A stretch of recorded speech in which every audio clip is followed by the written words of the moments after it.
Jim Paulsen, Chief Investment Strategist at Wells Capital Management, joins us from Minneapolis, Minnesota this morning. Jim, good to have you back on the program. Boy, what a wild ride it was over the summer months, but it looks like there's momentum back in the markets. Do you think we've cleared bottoms for the year? Well, I hope so. We're a little above the range here in the U.S. markets that we were in from August here through October here, Susan. We've kind of broken above the upper end of the range.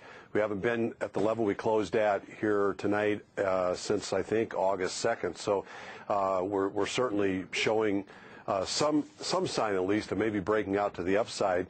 Not only, the S&P was up a little over 1%, but you had huge moves tonight in the more cyclical areas, like small caps here were up almost 3%. And certainly was led by the industrials, the basic materials, the consumer discretionary. So you're seeing some good signs that a little bit of risk-taking is returning. People are backing away from the recession idea, and I think they're looking at $100 S&P 500 year-end earnings and seeing some awful good values out here.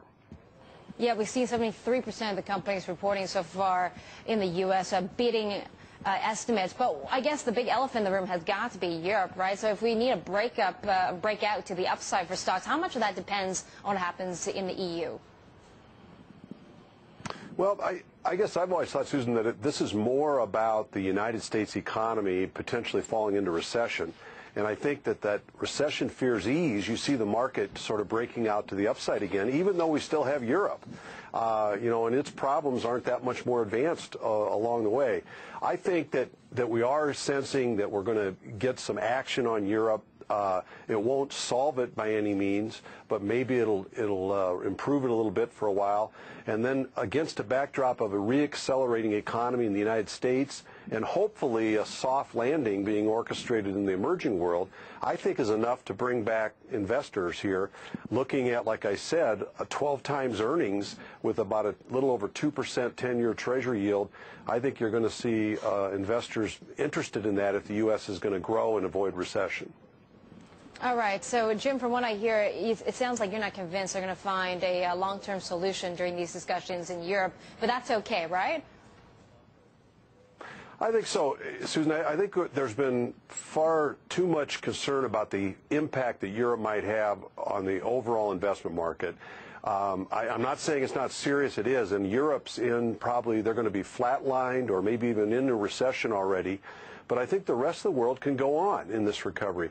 Back in 1990, what was then the world's second largest economy fell into a depression from which it wouldn't return, Japan, and the United States and the rest of the globe went on to the 1990s economic boom. And I think today, even without Europe, we have more economies, particularly the emerging world economies, representing growth contributors to the globe. We didn't even have those back when Japan went down. So I think the globe can go on even if Europe is soggy over the next several years. And for investors, if we can grow 2.5%, we can still have pretty good returns given how good valuations are right now. Jim, allow me to play devil's advocate. Back in 1990, wouldn't you say it's arguably not as globalized, as interconnected as it is today? So I think the concern is about banks. I mean, could we see this contagion, spread to other big economies in Europe? Could that hit banks in the U.S. and even the Asia-Pacific and emerging worlds?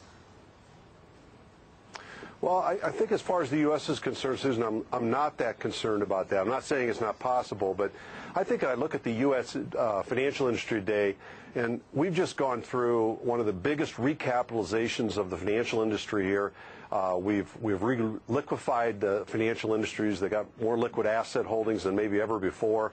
They've already written off gobs and gobs of bad debts and are left really now with the best assets on the books. And I don't think our financial industry holds a lot of European sovereign debt. So I really think that the odds of a financial contagion, flying the pawn to the United States are very remote. I think the bigger impact is going to be economically through the export markets, but and that we can handle. If you're right, and if the European crisis can blow out into a global financial contagion, then certainly that's going to have very bad consequences for investors as well. But I still think the odds in that are very remote. We're 2 years into this, and European officials are just now really starting to address it in a major way, and I think we're going to not end it, but we're going to start to corral it. Okay, Jim, quickly, I got 30 seconds here, but what are you holding into year's end? Yeah. I think this is a great opportunity to pick away in the United States at the industrial and manufacturing stocks, which have just really taken a hard hit here since summer. So industrials and basic materials, the transports and rails, for example, I think are the best opportunity. Internationally, I think the emerging markets are ripe for the picking. They've been revalued, and I think we're getting very close to where the emerging market policy officials are going to stop tightening and start easing, which might bring those stocks back to life in a leadership role. So those will be the two areas that I'd focus on right now, Susan. Okay, we got a huge rally in the Asia Pacific yesterday. We'll see if that continues today. Jim, thank you.